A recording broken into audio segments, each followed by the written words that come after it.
WhatsApp everyone, welcome back to the channel. अब ये वाले जो वीडियोस आपके पास आ रहे हैं ये आपकी काफ़ी मदद करेंगे एग्जाम से पहले एक बार पूरे चैप्टर का ओवरव्यू लेने में। इनके अंदर सारी की सारी थ्योरी भी कवर है और इसके साथ साथ आपके प्रैक्टिकल्स का भी एक बार रिवीजन है कंप्लीट। तो आपको बहुत हेल्पफुल रहेंगे ये दो पार्ट्स जो मैं अपलोड करने वाला हूँ। इसके अंदर हम कंप्लीट पार्टनरशिप कवर करेंगे जो कि आपकी 36 मार्क्स की है, और अगले पार्ट में हम एनालिसिस और शेयर डिवेंचर कवर करेंगे जो कि आपकी रिमेनिंग 44 मार्क्स की है। तो बहुत ज़्यादा ज़रूरी, बहुत इंपॉर्टेंट वीडियोस, ध्यान से देखना और इसको हर किसी को शेयर करना है। वीडियो शेयर कर देना यार, लास्ट एग्जाम में बच्चों तक पहुंच जाए, बच्चों की मदद हो जाए और हम अंत भला तो सब भला कह के आगे बढ़ पाए। चलिए जल्दी से लेट्स बिगिन।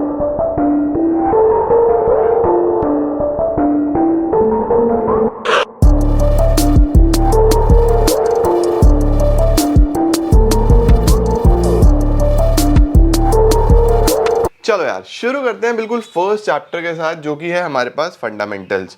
फंडामेंटल्स की बात करें तो सबसे पहले पार्टनरशिप का मतलब आता है। इसके अंदर आपको सेक्शन याद रखना है बेटा, अकॉर्डिंग टू सेक्शन 4। सेक्शन मत भूलना बिल्कुल भी, सेक्शन याद रखना है। Section 4 of the Indian partnership act 1932, ये भी याद रखना है, ठीक है। और पार्टनरशिप की डेफिनेशन भी लर्न कर लेना, यही वाली छोड़ के मत जाना। पार्टनरशिप पूरी किताब है, एटलीस्ट डेफिनेशन तो याद होनी चाहिए और एज इट इज लिख के आना अगर आ जाए। According to section 4 of the Indian partnership act, partnership is the relation between the persons who have agreed to share the profits of business carried on by all or any one of them acting for all। या तो सभी लोग कर रहे होंगे या कोई एक कर रहा होगा जो सबके लिए एक्ट करेगा, ठीक है। फीचर्स ऑफ पार्टनरशिप की अगर हम बात करें तो 2 और मोर पर्सन्स, एटलीस्ट कम से कम कितने लोग चाहिए? 2 लोग चाहिए जो मिलके बिजनेस कर सकें। Maximum number of partners partnership act specify नहीं करता। वेरी इंपॉर्टेंट पॉइंट, सावधान इंडिया याद रखना। पार्टनरशिप एक्ट सिर्फ मिनिमम बताता है, मैक्सिमम नहीं बताता। वैसे मैक्सिमम कितने होते हैं? 2 से 50। ये 50 कहाँ दिए गए हैं? कंपनीज एक्ट में, ठीक है। ये याद रखना, अगर एक नंबर में एमसीक्यू में आ जाए कि मैक्सिमम नंबर ऑफ पार्टनर्स कितने होते हैं, 50 होते हैं, और वो कौन स्पेसिफाई करता है? पार्टनरशिप एक्ट नहीं, कंपनीज एक्ट, ठीक है, ये याद रहे। एग्रीमेंट होना चाहिए, एग्रीमेंट करेंगे मिलजुल के तभी बिजनेस हो पाएगा। लॉफुल बिजनेस होना चाहिए, यानी इलीगल बिजनेस को हम पार्टनरशिप नहीं बोलते। प्रॉफिट शेयरिंग बहुत इंपॉर्टेंट है, प्रॉफिट शेयरिंग के बिना पार्टनरशिप नहीं हो सकता। एजेंसी रिलेशनशिप होना चाहिए। एजेंसी रिलेशनशिप का मतलब कि एक के करे हुए काम के लिए दूसरे भी रिस्पॉन्सिबल होंगे। उसके बाद अनलिमिटेड लाइबिलिटी, पार्टनरशिप में सभी पार्टनर्स की जो लाइबिलिटी है वो अनलिमिटेड रहती है। इसके बाद not a separate legal entity, ये बहुत इंपॉर्टेंट है। पार्टनरशिप एक सेपरेट लीगल एंटिटी नहीं है। इसका मतलब अगर फर्म ने कोई कर्जा लिया है वो नहीं चुका पा रही तो पार्टनर्स चुकाएंगे, सेपरेट लीगल एंटिटी नहीं है। ट्रांसफर ऑफ इंटरेस्ट, यहाँ पे जो ट्रांसफर ऑफ इंटरेस्ट है वो ट्रांसफर नहीं हो सकता जब तक सारे पार्टनर्स एग्री ना कर जाएं, ठीक है। इसके बाद एक बहुत इंपॉर्टेंट टॉपिक आता है जिसको हम बोलते हैं पार्टनरशिप डीड। पार्टनरशिप डीड क्या है? पार्टनरशिप डीड एक वो एग्रीमेंट है बिटवीन द पार्टनर्स जो स्पेसिफाई करता है the terms and conditions of a partnership. यानी बिजनेस में किस हिसाब से प्रॉफिट बटेगा, कितना सैलरी होगा, इंटरेस्ट ऑन कैपिटल कितना होगा, ये सब टर्म्स एंड कंडीशन स्पेसिफाई करने वाले एग्रीमेंट को हम पार्टनरशिप डीड बोलते हैं। It is a partnership agreement between the partners of the firm which outlines the terms and conditions of the partnership। इसका अदर नेम आपसे पूछ लेता है जो आपको याद रखना है, articles of partnership. Partnership deed को ही क्या बोलते हैं? Articles of partnership, right. इसके बाद अगर डीड ना हो, provisions of Indian partnership act, in the absence of deed, अगर डीड ना हो तो कोई इंटरेस्ट ऑन कैपिटल नहीं देंगे, इंटरेस्ट ऑन ड्रॉइंग्स चार्ज नहीं करेंगे। फर्म ने अगर लोन लिया है तो 6% पर एनम के हिसाब से पे करेंगे, वेरी इंपॉर्टेंट। कोई रेम्यूनरेशन यानी सैलरी बोनस कमीशन नहीं दिया जाएगा, प्रॉफिट्स लॉसेस बराबर बटेंगे, और कोई भी नया पार्टनर एडमिट नहीं हो सकता जब तक सारे पार्टनर्स एग्री ना कर जाएं, ऑलराइट। इसके बाद एक डिफरेंस आता है बच्चों फिक्स कैपिटल और फ्लक्चुएटिंग कैपिटल में, कि क्या फर्क है फिक्स कैपिटल में और फ्लक्चुएटिंग कैपिटल में। तो अगर हम फिक्स कैपिटल की बात करें तो 2 अकाउंट बनते हैं, कैपिटल और करंट। फ्लक्चुएटिंग की बात करें तो एक ही बनता है, कैपिटल अकाउंट। फिक्स कैपिटल में कैपिटल फिक्स्ड रहती है, इसके अंदर फ्लक्चुएट होती रहती है। एडजस्टमेंट की अगर हम बात करें तो एडजस्टमेंट हमारी interest on capital, interest on drawing, ये सब करंट अकाउंट में होती है। यहाँ पे तो एक ही अकाउंट है, कैपिटल उसी में होगी। इसके अंदर क्या होगा? बैलेंस शीट में जब कैपिटल फिक्स्ड होगी तो बैलेंस शीट में 2 अकाउंट दिखाई देंगे, कैपिटल अलग, करंट अलग। यहाँ पे सिर्फ कैपिटल दिखाई देगा। स्पेसिफिक मेंशंस, पार्टनरशिप डीड में स्पेसिफिकली मेंशन होना पड़ेगा, यस, उसको कोई जरूरी नहीं है। उसके बाद क्रेडिट डेबिट बैलेंस, ये इंपॉर्टेंट है, सावधान इंडिया सवाल। फिक्स कैपिटल का हमेशा क्रेडिट बैलेंस होगा, फ्लक्चुएटिंग कैपिटल में कई बार डेबिट बैलेंस हो सकता है, ठीक है, लेकिन फिक्स में कभी भी पॉसिबल नहीं है। क्यों नहीं है सर? इसलिए पॉसिबल नहीं है क्योंकि जितना पैसा लगाया है उससे ज़्यादा कैसे निकाल लोगे, तो ये पॉसिबल नहीं है। ऑलराइट, फिर एक P&L एप्रोप्रिएशन अकाउंट आता है हमारे पास फंडामेंटल में। P&L एप्रोप्रिएशन अकाउंट कैसे बनता है बच्चों, फटाफट से कुछ पॉइंटर्स याद रखना। किसी भी क्वेश्चन में P&L एप्रोप्रिएशन बनाने के लिए आएगा तो ये डेबिट क्रेडिट नहीं भूलना है, डेबिट क्रेडिट आपको जरूर लिखना है और ऐसे हेडिंग डालनी है P&L appropriation account for the year ending, जिस भी ईयर का है वो ईयर डाल देना। राइट, फॉर्मेट जल्दी से एक बार क्विकली रिवाइज कर लो। प्रॉफिट ट्रांसफर कर रहे हो तो इधर इंटरेस्ट ऑन ड्रॉइंग्स आ जाएगा। यहाँ पे लॉस तो हम लोग करते ही नहीं है यूजुअली ट्रांसफर, लेकिन लॉस के केस में भी सर क्या कभी P&L एप्रोप्रिएशन बन सकता है? लॉस के केस में सिर्फ तभी बन सकता है अगर लॉस हो और इंटरेस्ट ऑन ड्रॉइंग्स हो। तो भाई लॉस को लेके आना पड़ेगा, इंटरेस्ट ऑन ड्रॉइंग्स तो यही आएगा ना। तो लॉस के केस में अगर इंटरेस्ट ऑन ड्रॉइंग्स है तो P&L एप्रोप्रिएशन बन जाता है, नहीं तो नहीं। इंटरेस्ट ऑन कैपिटल, पार्टनर का सैलरी, कमीशन, रिजर्व, फिर प्रॉफिट जो है वो डिस्ट्रीब्यूट हो जाएगा। ठीक है, परफेक्ट है। इसके बाद पास्ट एडजस्टमेंट्स। पास्ट एडजस्टमेंट्स में आपको कुछ बेसिक चीज़ें हैं आपको पता होना चाहिए। पास्ट एडजस्टमेंट करने के दो तरीके होते हैं, या तो सिंगल एडजस्टमेंट एंट्री होती है या अलग अलग एडजस्टमेंट एंट्रीज कर सकते हैं, इसमें ऐसा कुछ थ्योरी का काम नहीं है। Next we have goodwill. Sir goodwill क्या होता है? सबसे पहले याद रखना बच्चों, goodwill is an intangible asset. कुछ लोग कंफ्यूज होते हैं कि goodwill is a fictitious asset, ऐसा कुछ नहीं है। गुडविल एक इंटेंजिबल एसेट है विच इज नॉट विजिबल और can not be touched but can be purchased and traded. खरीद सकते हो, ठीक है। The value of an enterprise, brand name, solid customer base, functional customer association, good employ association, any patent, ये सब goodwill है। ठीक है, अब गुडविल क्यों वैल्यू करनी पड़ती है? गुडविल वैल्यू करने के कई सारे रीजन हो सकते हैं। अगर फर्म बिक जाए, ठीक है, फर्म कन्वर्ट हो जाए कंपनी में, सही, ये तो हो गया सोल प्रोप्राइटरशिप के केस में। सोल प्रोप्राइटरशिप के केस में ऐसा होता है। अगर पार्टनरशिप फर्म है तो अगर एक नया पार्टनर आ रहा है, कोई पार्टनर रिटायर हो रहा है, कोई चेंज आ रहा है प्रॉफिट शेयरिंग रेशियो में, किसी पार्टनर की डेथ हो गई है, या डिफरेंट फर्म्स एमेलगमेट हो जाएं, ये इंपॉर्टेंट है। एमेलगमेट का मतलब होता है मिलके एक बिजनेस कर लें, दो फर्म्स, तीन फर्म्स ने मिलके एक बिजनेस कर लिया, एमेलगमेशन हो गया, तब भी गुडविल का कैलकुलेशन होता है। One of the important topics, कौन कौन से फैक्टर हैं जो गुडविल को इंपैक्ट करते हैं, ये क्वेश्चन लर्न करके जाना। फैक्टर्स अफेक्टिंग गुडविल किस किस तरीके से? सबसे पहला होता है लोकेशन, अच्छी जगह पे होगा तो गुडविल जल्दी बनेगा। कैपिटल रिक्वायर्ड, जितना कैपिटल आपके बिजनेस में लगा हुआ होगा उतना ही अच्छा गुडविल बनेगा। ट्रेंड ऑफ प्रॉफिट्स, अगर आपका ट्रेंड अच्छा है, प्रॉफिट बढ़ ही रहा है आप लोगों का, तो गुडविल बेटर बनेगी। इस तरीके से बहुत सारे पॉइंट्स हैं। ऑनर की रेपुटेशन, समय कितना हो गया, बिजनेस किस तरीके का है, मार्केट में क्या सिचुएशन है, कोई भी 4 से 5 पॉइंट आपको पता होने चाहिए। गुडविल वैल्यू करने के कितने मेथड्स होते हैं बेटा जी? आपने सारे देखे होंगे, एक बार क्विकली रिवीजन ले लो। Average profit method, super profit method, capitalisation method. Average profit method में कौन कौन से होते हैं? Simple average, weighted average. Super profit में एक ही है। कैपिटलाइजेशन में capitalisation of average profit, capitalisation of super profit. Right, average profit check करो, goodwill is equal to average profit into numbers of years purchase. Weighted average profit में weighted average profit into number of year purchase. Weighted average profit कैसे निकलता है? Sum of profits multiplied by sum of weights. Super profit की बात करें तो super profit में भी number of year purchase into super profit. Super profit कैसे आता है? Average minus normal. नॉर्मल कैसे आता है? Capital employed into normal rate of return upon 100। Capitalisation of average profit की बात करते हैं तो capitalised value minus capital employed. Capitalised value कैसे निकलती है? कैपिटलाइज्ड वैल्यू निकलेगी आपके पास average profit into 100 upon NRR। Right, उल्टा करना है just. Capital employed assets minus liabilities, फिर गुडविल निकल जाएगी capitalised value minus capital employed. Capital employed को ही बच्चों नेट एसेट्स बोलते हैं, ये भी याद रखना। Capitalisation of super profit into 100 upon NRR, सीधा सीधा। चेंज इन PSR की अगर हम बात करते हैं तो change in profit sharing ratio का मतलब होता है जब भी रेशो चेंज हो रहा है, यानी पुराना वाला एग्रीमेंट खत्म, नया एग्रीमेंट बन रहा है, उसको हम change in profit sharing ratio बोलते हैं। इसमें दो चीजें पॉसिबल हैं, या तो सेक्रीफाइस होगा या गेन होगा। तो सेक्रीफाइसिंग रेशो कैसे निकलती है? Old minus new. Gaining ratio कैसे निकलती है? New minus old. इसकी डेफिनेशन भी एक बार पढ़ लेना। Sacrificing is the ratio in which one or more partners have agreed to sacrifice their share. और इसमें क्या होगा? जहां पे गेन करेंगे कुछ पार्टनर्स। ओके, रीवैल्यूएशन क्या होता है? देखो इसको जल्दी से ध्यान से देखना है। At the time of reconstitution, reconstitution का मतलब जब भी एग्रीमेंट चेंज होगा of the partnership firm, the action related to revaluation of assets and liabilities are taken and number of changes is distributed. Number of changes का मतलब either profit or the loss, profit हो या loss है, it is to be distributed amongst the partners in their old profit sharing ratio. यहाँ पे याद रखना बच्चे, old profit sharing ratio, revaluation से होने वाला प्रॉफिट या लॉस ओल्ड रेशो में डिस्ट्रीब्यूट होता है। अब इसमें दो केसेस बनते हैं, या तो रिवाइज्ड वैल्यू रिकॉर्ड होंगी या रिवाइज्ड वैल्यू रिकॉर्ड नहीं होंगी। अगर रिवाइज्ड वैल्यू या ऑल्टर्ड वैल्यू रिकॉर्ड होंगी तो रिवैल्यूएशन बनेगा, नहीं होंगी तो नहीं बनेगा, ठीक है ना, इसको भूलना नहीं है। तो अगर रिवाइज्ड वैल्यू रिकॉर्ड होनी है तो रिवैल्यूएशन अकाउंट बनता है, उसकी एंट्री क्या होती है, देखो याद रखना, इसमें बच्चे बहुत कंफ्यूज होते हैं। अगर एसेट बढ़ रहा है तो फायदा हो रहा है तो रीवैल्यूएशन के क्रेडिट में आएगा, बच्चे कंफ्यूज होते हैं। तो अगर एसेट बढ़ रहा है तो asset debit to revaluation, revaluation के क्रेडिट में, एसेट के डेबिट में। अगर कम हो रहा है तो रीवैल्यूएशन के डेबिट में आएगा, क्योंकि लॉस दिखाना है, लॉस रीवैल्यूएशन के डेबिट में आएगा, रीवैल्यूएशन टू एसेट। नरेशन भी लिखी हुई है, इस तरीके से आप लिख सकते हो। ओके, इसके बाद अगर लाइबिलिटी बढ़ रही है फिर लॉस होगा तो रिवैल्यूएशन के डेबिट में आएगा, रिवैल्यूएशन टू लाइबिलिटी। कम हो रही है तो फायदा होगा, लाइबिलिटी टू रिवैल्यूएशन।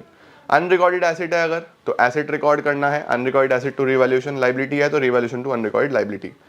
उसके बाद प्रॉफिट या लॉस की entry, in case it is a profit तो revaluation debit to partner capital या current account, in case it is a loss तो पार्टनर कैपिटल या current account debit to revaluation, both in old profit sharing ratios.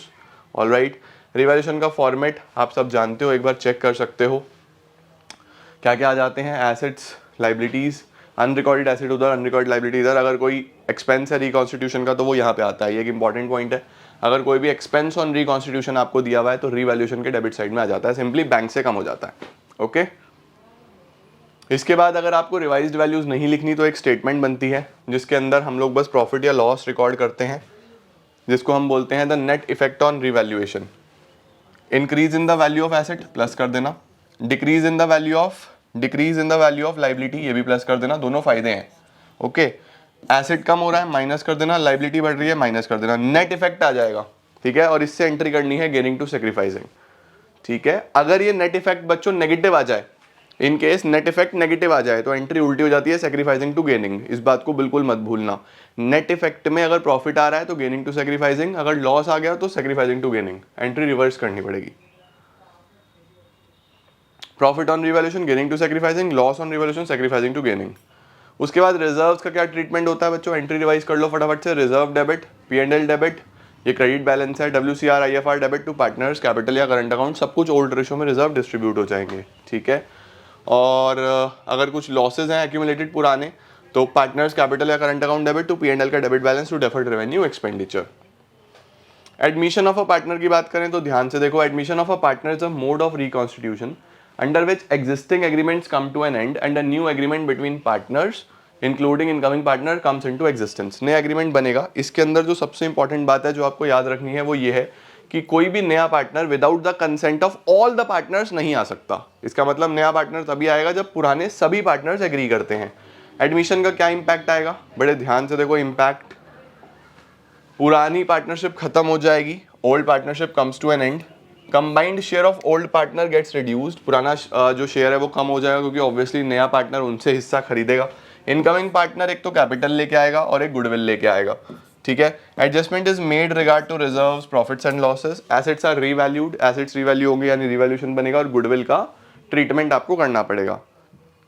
क्या क्या करना पड़ता है, new ratio, sacrificing ratio, goodwill, revaluation, treatment of reserves, adjustment of capital, balance sheet. Balance sheet आपको नहीं पूछी जाएगी तो आपको ये सब पता होना चाहिए, ऑलराइट। देन न्यू रेशो कैसे निकलता है, अगर आपको न्यू प्रॉफिट शेयरिंग रेशो निकालना हो तो हमारे पास होता है old ratio minus old share minus sacrificing share, उससे नया आ जाता है। और सेक्रीफाइसिंग रेशो आप जानते हो, ओल्ड माइनस न्यू। अब ये आता है सबसे इंपॉर्टेंट, गुडविल का क्या ट्रीटमेंट चलता है बच्चे इन केस ऑफ एडमिशन। तो गुडविल अगर प्राइवेटली दी गई है, in that case there will be no entry. अगर कैश में गुडविल लेके आ जाए तो कैश या बैंक डेबिट टू कैपिटल आया और ये टू प्रीमियम फॉर गुडविल। फिर प्रीमियम किस में डिस्ट्रीब्यूट होता है, सेक्रीफाइसिंग पार्टनर्स में, premium debit to sacrificing partners capital या करंट अकाउंट।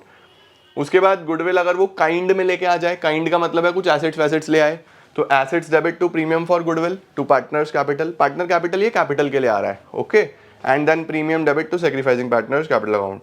अगर वो ला ही ना पाए तो उस केस में क्या होता है, when premium for goodwill is bought by new partner and is withdrawn by old partners fully। अच्छा, ये withdrawn की एंट्री है। अगर गुडविल निकाल ली गई तो देखो जब गुडविल मिलती है तो पार्टनर्स कैपिटल अकाउंट क्रेडिट होता है, विड्रॉ कर लोगे तो कैपिटल अकाउंट डेबिट हो जाएगा, partners capital account debit to bank, सही। उसके बाद अगर न्यू पार्टनर कुछ पार्ट लेके आए, बाकी ना ला पाए, तो ये कंबाइन, ये इंपॉर्टेंट भी है कि गुडविल कुछ आ गई कुछ नहीं आई, पार्टली पेड बोलते हैं इसको। कुछ गुडविल आ गई उसके लिए आप क्या करोगे, कैश अकाउंट डेबिट करोगे, ठीक है। जो नहीं आ पाई उसके लिए करंट अकाउंट डेबिट होगा to premium for goodwill, right. और वो प्रीमियम डिस्ट्रीब्यूट हो जाएगा पार्टनर्स कैपिटल अकाउंट में, राइट। देखो क्या लिखा हुआ है, ये तो डिस्ट्रीब्यूशन की होगी, पहली तो हमारे पास सेम हो जाएगी, first entry will be same, दूसरा डिस्ट्रीब्यूशन हो रहा है premium for goodwill debit, partners current account debit to partners capital account. इसके बाद we have to write off the existing goodwill, अगर कोई ऑलरेडी एग्जिस्टिंग गुडविल होती है तो उसको राइट ऑफ कर देना है, old partners capital account debit to goodwill, old ratio में। हिडन गुडविल कैसे कैलकुलेट होता है, सबसे पहले आप नेट वर्थ निकाल दो, यानी total capital of the firm निकाल दो, उसके बाद उसमें से दो पार्टनर्स की वर्थ माइनस कर दो, देन आपके पास हिडन गुडविल आ जाएगा। रिजर्व्स का क्या ट्रीटमेंट है, सेम ट्रीटमेंट है रिजर्व्स का, you just have to distribute the reserves in case of admission as well. Revaluation is also the same. Then we have retirement of a partner. Retirement में क्या होता है बच्चे, रिटायरमेंट में आपके पास पार्टनर्स फर्म छोड़ के जा रहे हैं, एक या मल्टीपल पार्टनर्स फर्म छोड़ के जा रहे होते हैं, और एक्चुअल में जब पार्टनर जाता है तो वो अपना शेयर पुराने पार्टनर्स को बेच के जाता है, तो वहाँ पे पुराने पार्टनर्स गेन करते हैं, ऑलराइट। उसके बाद क्या क्या करना पड़ेगा, रेशियो एडजस्ट होगा, गुडविल एडजस्ट होगा, सब कुछ वही सेम टू सेम जो पीछे आया। न्यू प्रॉफिट शेयरिंग रेशियो कैसे निकलता है, न्यू रेशियो क्या निकलेगा, ओल्ड शेयर प्लस जो आपने गेन करा है वो, और गेनिंग रेशियो कैसे निकलता है, न्यू माइनस ओल्ड, ठीक है जी। कैलकुलेशन ऑफ न्यू पीएसआर ये आप सीख चुके हो सब। ट्रीटमेंट ऑफ गुडविल बच्चों इसके अंदर गेनिंग टू सेक्रीफाइसिंग होता है, सही है, गेनिंग टू सेक्रीफाइसिंग। और उसके बाद अगर आपने नया वाला मेथड करना है तो रेज और राइट ऑफ, पहले गुडविल को रेज कर दो ओल्ड पार्टनर्स ओल्ड रेशियो में, फिर राइट ऑफ कर दो न्यू पार्टनर न्यू रेशियो में। सर अगर हम भूल गए कि पहले क्या करना है बेटा, तो अल्फाबेटिकली सोच लेना, पहले आर आता है डब्ल्यू आता है, आर से रेज डब्ल्यू से राइट ऑफ, तो पहले रेज होगा फिर राइट ऑफ होगा, ठीक है। पहले ओल्ड रेशियो में ओल्ड पार्टनर्स में, फिर न्यू रेशियो में न्यू पार्टनर्स में। ऑलरेडी अपीयरिंग गुडविल है उसको जस्ट आपको राइट ऑफ कर देना है। Revaluation will be the same, बिल्कुल सिंपल, वही जैसे आप करते आ रहे हो। उसके बाद प्रॉफिट्स और लॉसेस जो पुराने वाले हैं वो भी बिल्कुल सेम आ जाएंगे, सॉर्टेड है जी। देन सेटलमेंट, ये इंपॉर्टेंट है, सेटलमेंट कैसे करना है। सेटलमेंट के लिए बच्चों जो रिटायरिंग पार्टनर है उसको या तो पे कर दिया जाएगा, ठीक है, या फिर उसका जो अमाउंट है वो लोन में ट्रांसफर कर दिया जाएगा। अगर सर क्वेश्चन साइलेंट है तो क्या करेंगे, लोन में ट्रांसफर करेंगे, ओके। तो अगर पे कर दिया गया तो retiring partner capital account debit to bank, अगर लोन में ट्रांसफर किया गया तो partner capital to partners loan, उसके बाद इंटरेस्ट या तो मेंशनड होगा, नहीं मेंशनड होगा तो 6% के हिसाब से interest on loan debit to retiring partners loan account, retiring partner loan account debit to cash and bank. आधा पे कर दिया तो कुछ कैश में क्रेडिट कर देना, कुछ लोन में डाल देना। Note, if the question is silent on payment और retiring partner, amount is transfer to his loan account, unless agreed retiring partner is entitled to interest at the rate 6% per annum, ठीक है, ये याद रखेंगे। उसके बाद we have death of a partner. Death of a partner में बच्चों आपको सिर्फ और सिर्फ जो सबसे इंपॉर्टेंट है वो है प्रॉफिट कैलकुलेट करना आना चाहिए। प्रॉफिट कैलकुलेट करने के दो तरीके हैं, on the basis of turnover यानी सेल्स, और on the basis of time, okay. सबसे पहले टाइम बेसिस की अगर हम बात करें तो याद रखना वो किसी भी पर्टिकुलर एवरेज प्रॉफिट निकलवा सकता है आपसे प्रीवियस ईयर का, उसको आपको मल्टीप्लाई करना पड़ेगा जितने टाइम के लिए आपको चाहिए, ठीक है। डेज में है तो डेज अपॉन 365, मंथ्स में है तो मंथ अपॉन 12, ये याद रखना। टर्नओवर में हम क्या करते हैं, टर्नओवर में हम प्रीवियस ईयर की नेट प्रॉफिट रेशियो निकाल लेते हैं कि पिछले साल कितने प्रॉफिट हुआ था कितनी सेल पे, फिर जो भी परसेंटेज आएगी उसको इस साल पे हम अप्लाई कर देते हैं। ये फॉर्मूलाज आपको याद रखने हैं। उसके बाद प्रॉफिट का ट्रीटमेंट क्या होता है सर, प्रॉफिट का ट्रीटमेंट अगर रेशियो चेंज नहीं हुआ तो P&L suspense account debit to partners capital account जिसकी डेथ हुई है, और अगर रेशियो चेंज हो गया तो गेनिंग टू सेक्रीफाइसिंग, ठीक है।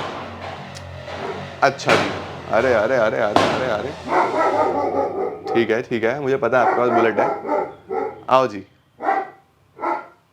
मेरे टाइसन को ऐसा लगता है कि हमारे घर के बाहर किसी ने बम जला दिए, आओ जी। इसके बाद क्या आता है, देखो डिजीज पार्टनर कैपिटल अकाउंट कैसे बनता है, ये बहुत इंपॉर्टेंट है। जिस पार्टनर की डेथ हो गई उसका कैपिटल अकाउंट कैसे बनेगा, देखो उसको क्या क्या मिलेगा। सबसे पहले तो उसका कैपिटल का बैलेंस, अगर करंट अकाउंट है तो वो भी मिल जाएगा, अगर कोई लोन है जो फर्म ने लिया हुआ था वो भी ट्रांसफर हो जाएगा। फिर ये प्रॉफिट आ गया P&L सस्पेंस, रिवैल्यूएशन का प्रॉफिट आ गया, कोई पुराना जनरल रिजर्व P&L है वो आ जाएगा, इंटरेस्ट ऑन कैपिटल आ जाएगा, सैलरी कमीशन है तो वो आ जाएगा। ये सब पैसा पार्टनर के एग्जीक्यूटर को दिया जाएगा। अब उससे क्या क्या लेना है, अगर करंट अकाउंट का नेगेटिव बैलेंस है वो, लोन अगर फर्म ने उससे लेना था, रिवैल्यूएशन में लॉस आया तो, एक्यूमुलेटेड लॉस हुआ तो drawings, interest on drawings, P&L suspense अगर लॉस हुआ, गुडविल अगर कोई एग्जिस्टिंग गुडविल हुई, ये सब माइनस करके जो बैलेंस बचता है वो हम पार्टनर्स के एग्जीक्यूटर में डाल देते हैं। ठीक है, परफेक्ट है, डन सर। इसके बाद बच्चे एग्जीक्यूटर में डालने के बाद अगर इमीडिएटली पेमेंट हो जाए तो एग्जीक्यूटर डेबिट टू बैंक। ठीक है, इमीडिएटली ना हो तो फिर इंटरेस्ट आपको उसमें डालना पड़ेगा एग्जीक्यूटर में, जितने भी दिन में होगी उसका 6% के हिसाब से इंटरेस्ट, या जो भी एग्री करा जाएगा। ओके, तो interest debit to executor, then executor debit to bank. Last we have dissolution. Dissolution क्या होता है बच्चों? डिसोल्यूशन होता है कि बिजनेस ही बिल्कुल बंद हो रहा है। दो प्रकार का डिसोल्यूशन होता है, dissolution of firm and dissolution of partnership. तो डिसोल्यूशन ऑफ पार्टनरशिप में सिर्फ एग्रीमेंट बंद होता है, नया एग्रीमेंट बनता है। डिसोल्यूशन ऑफ पार्टनरशिप फर्म में फर्म ही बंद हो जाती है। ठीक है, अब जब डिसोल्यूशन होगा तो सबसे पहले याद रखना कि उसके क्या क्या मोड्स हैं। मोड्स ऑफ डिसोल्यूशन, सबसे पहले होता है डिसोल्यूशन बाय म्यूचुअल एग्रीमेंट, जो आपने म्यूचुअल एग्रीमेंट से करा। Then we have compulsory dissolution, करना ही पड़ता है। कंपलसरी कब होता है? 1 मार्कर के लिए जरूरी है, अगर इंसॉल्वेंट हो जाए पार्टनर या बिजनेस इलीगल हो जाए। ठीक है, फिर होता है डिसोल्यूशन बाय नोटिस, नोटिस दे के आप कर सकते हो। उसके बाद अगर कोई ऐसा इवेंट हो जाए जैसे death of a partner, expiry of the term, completion of the venture, या फिर adjudication of partner as insolvent, insolvent court उसको करार कर दे।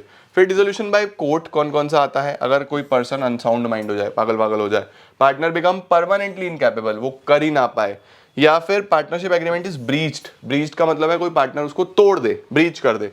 Partner is found guilty of misconduct, कोई मिसकंडक्ट, फ्रॉड करे, कुछ ऐसा करे, कोर्ट को लगे कि बस कर देना चाहिए, डिसोल्यूशन जस्टिफाई कर दो। ठीक है, और court finds firm can not be carried accept at a loss, या कोर्ट को लगे कि ये फर्म लॉस के बिना चल नहीं सकती, तब भी वो डिसॉल्व कर दी जाती है। तो ये थ्योरी के लिए बच्चे याद रखना, ये मैच द फॉलोइंग में भी आ सकता है, कौन सा हैपनिंग ऑफ एन इवेंट में है, कौन सा डिसोल्यूशन बाय कोर्ट है, तो आपको पता होना चाहिए। Then we have general entries in case of dissolution. सबसे पहले आप क्या करते हो? रियलाइजेशन अकाउंट में ट्रांसफर करते हो एसेट्स। एसेट ट्रांसफर करते हो तो डेबिट साइड में, तो क्या होता है? Realisation debit to asset. Liability transfer करते हो क्रेडिट साइड में, लाइबिलिटी टू रियलाइजेशन। ठीक है, एसेट बिके तो क्रेडिट से बिकेगा, बैंक टू रियलाइजेशन। पार्टनर ले गया तो partner capital debit to realisation.